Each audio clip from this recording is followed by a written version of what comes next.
त्यांच्या मारेकऱ्यांना अटक करण्यात यावी यासाठी दिनांक 4 जानेवारी रोजी समस्त गजूभाऊ तौर मित्र परिवाराच्या वतीने विभागीय आयुक्तालयावर आपण मोर्चा काढण्याचा ठरवला आहे। तरी सर्व गजूभाऊ मित्र परिवारांनी उपस्थित राहून गजूभाऊच्या मारेकऱ्यांना कठोरात कठोर शासन व्हावं व मेन स्वतःला तात्काळ अटक करण्यात यावी यासाठी आपण सर्वांनी उपस्थित राहायचंय। लांडग्यांनी युती केली आणि शिकार वाघाची झाली।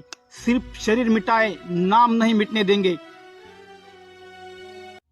संजय मच्छिंद्रनाथ तौर, गजानन भाऊ तौर यांचा मोठा भाऊ गजानन भाऊ तौर आपल्या सगळ्यांचे लाडके गजानन भाऊ तौर यांच्या हल्लेमागे मुख्य सूत्रधार यांना अटक करण्यासाठी दिनांक 4/1/2024 रोजी विभागीय आयुक्त येथे आपण निषेध मोर्चा काढत आहोत। तरी सर्वांना कळकळीची विनंती आहे की आपल्या भावासाठी गजानन भाऊ तौर यांच्यासाठी हजारोच्या संख्येने निषेध मोर्चा काढण्यासाठी येत्या दिनांक 4/1/2024 रोजी उपस्थित राहावे ही नम्र विनंती।